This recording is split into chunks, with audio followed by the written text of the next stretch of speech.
Kalihan kailangan.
Ayan, magandang araw mga ka-Eskatero.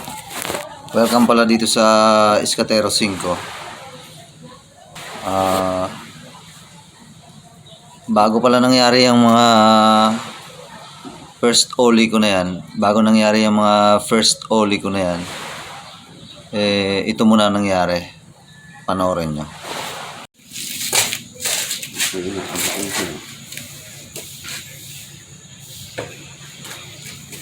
Kalihan kailangan.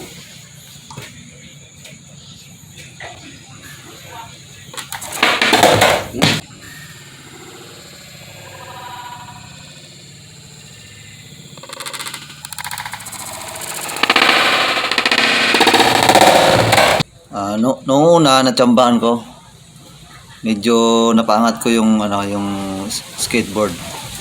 Kaunting angat lang. Kaso nung mga sumunod, hindi ko na naulit, hindi ko na napaangat ulit. Panoorin nyo.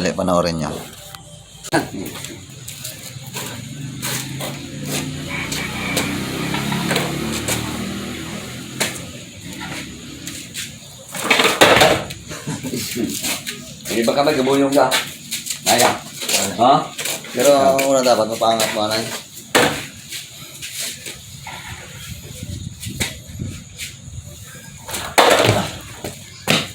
Tawas kayo lagi ba?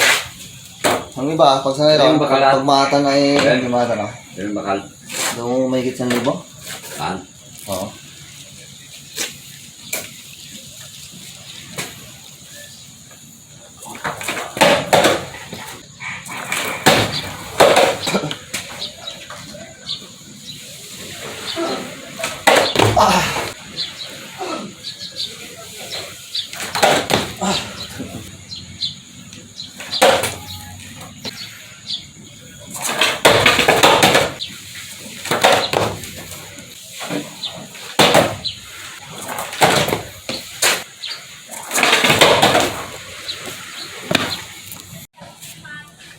Nag-try hanggang sa hindi ko na ulit. Kaya nung hindi ko na naulit, nagpahinga muna ako. Yan ang mga nagawa ko nung umaga. Umaga yan nung nung November 29. Year year 2023. Yun na nga. Dahil nung umaga, mula alas 7 yata yan, mga alas 7 ng umaga hanggang alas 8, alas 9 siguro. Puro nagaganyan-ganyan lang ako. Papractice ako mga goalie. Hindi ko na siya naulit, hindi ko na nagawa. Ang ginawa ko, nagpahinga na muna ako. Tapos, pagkakain ng tanghalian, mga siguro, makalipas ng 1 o 2 oras, saka uli ako nag-try. Ito na sumunod na mga nangyari. Panoorin nyo.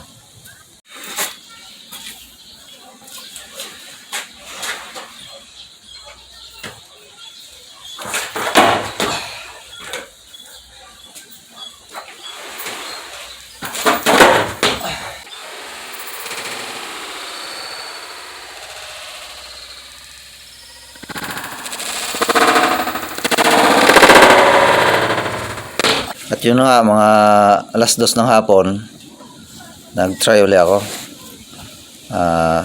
Sumubok lang ulit ako ng sumubok. Hanggang sa nagawa ko yung first ollie ko na medyo parang ollie na rin talaga siya.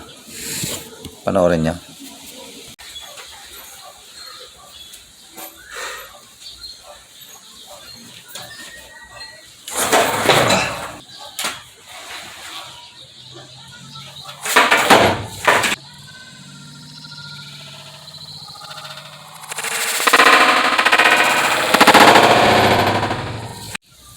Hanggang sa ayun nga na nagawa ko ulit siya, naulit ko siya sa pangalawang pagkakataon. Medyo mababang oli lang siya. Sige, tuloy lang panonood nyo dyan.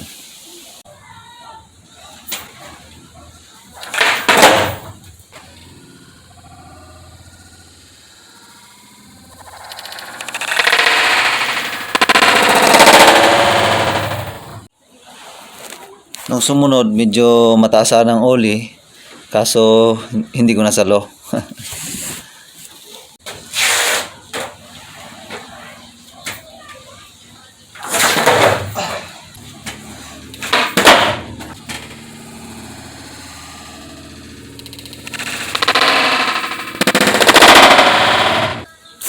Hanggang sa, ayan, nangyari na nga, na nagawa ko yung pangatlong oli na isa siguro to sa pinakamataas na nagawa kong oli. Panoorin nyo.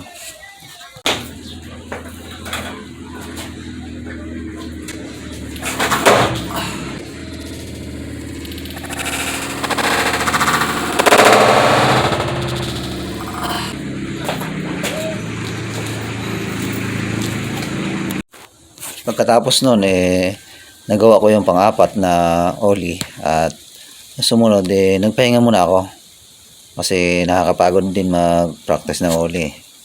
Medyo nakakahingal din. Kaya nagpahinga muna ako. After ng mga 3 minutes sigurong pahinga, ayun, nag-video ulit ako at nag-practice ulit mag-oli.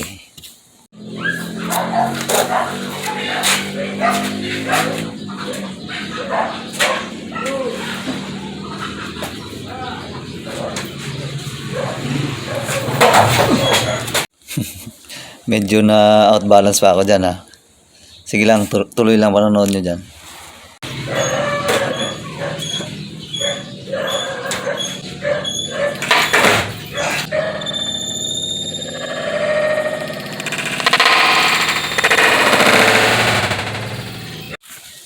Bale, yan na siguro yung panglima kong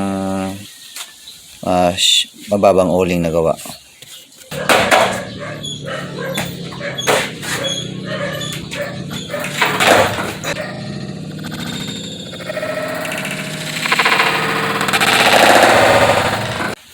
At yan na yung pang-anim.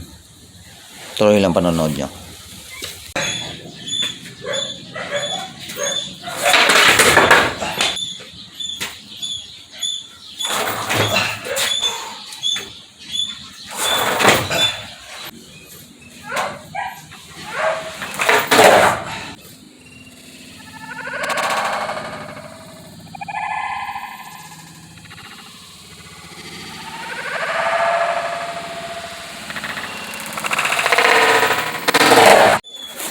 At yan na nga yung pampitong oling nagawa natin.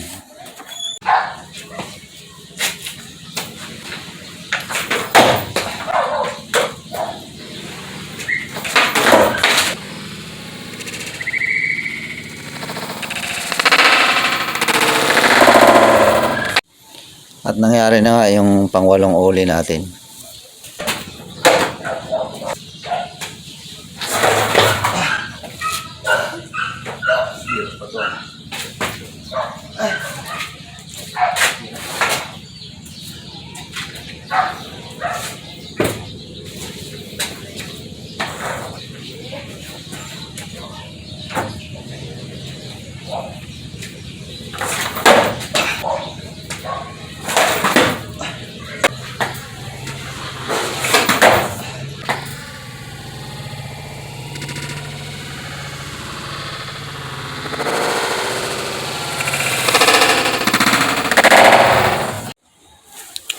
At yan naman yung pangsyam nating oli.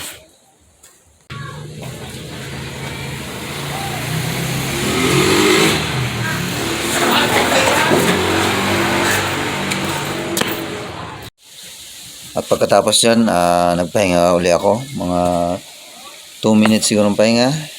And then, nag-try uli ako.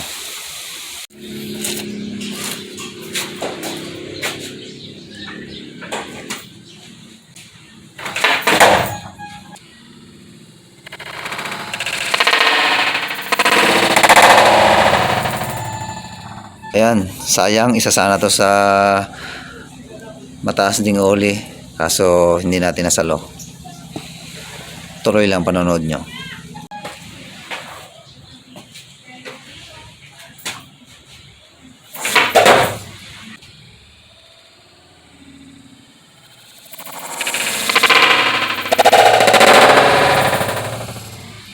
At yan naman ang pangsampu nating oli.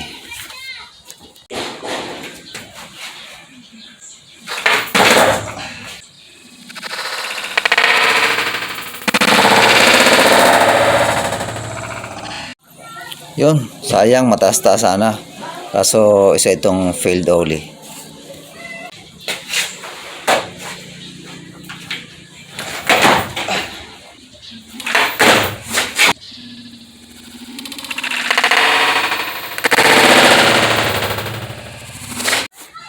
At yan naman ang pang 11 na oli natin. Kaso medyo pangit lang yung landing. Pero at least pang 11 siya.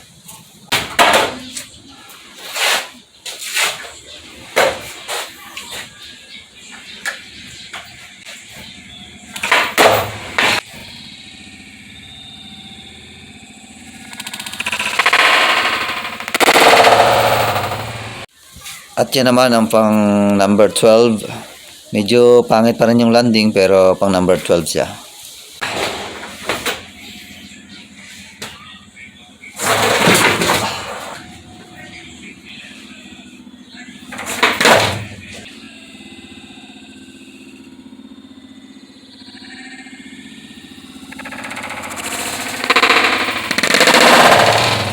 Ayun, sayang. Kaso isa itong failed oli.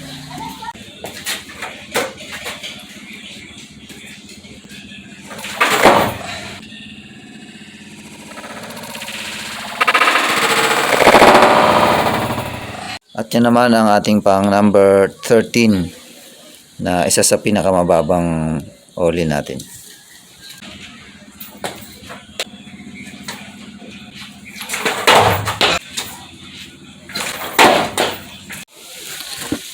Sa puntong yan ay medyo nakalimutan ulit natin yung oli. Parang hindi na ulit natin magawa.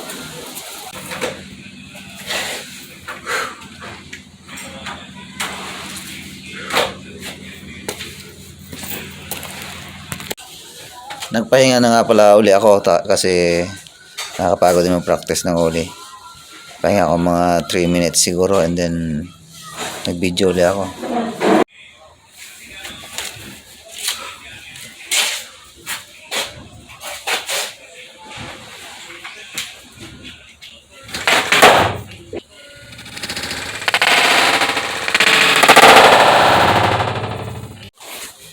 Sayang, isa sana yun sa mataas ding oli. Kaso hindi natin na-landing ng ayos.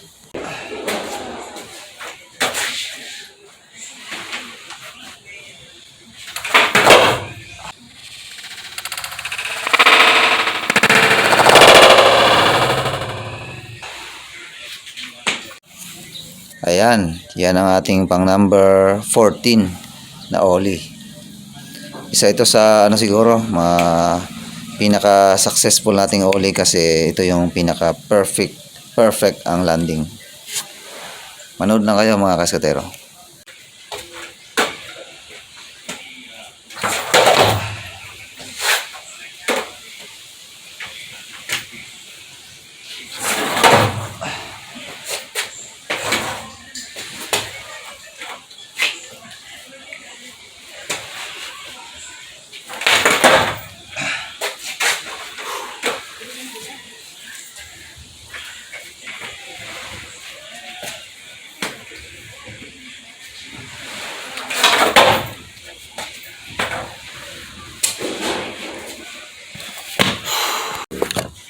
At yun mga kaskatero, natapos din ang ating video. Bali naka ano lang tayo, 14 na huli. At salamat dahil medyo high-tech na ang ating technology ngayon. At nabibideo na natin yung mga pangyayari sa ating buhay. Para na rin siyang nagiging modern diary natin. Pagtanda natin, mababalikan natin sa YouTube o sa Facebook man o kung saan yung mga in-upload yung video nyo na yan. Pwede mong balikan yung mga video na yan. At tatawa ka na lang siguro, sabi mo. Ito pa lang ang pinagagawa ko nung bata pa ako. Salamat pala mga kasatero at nakaabot kayo hanggang dito. Huwag niyong kalimutang mag-subscribe dito sa Iskatero 5. Salamat.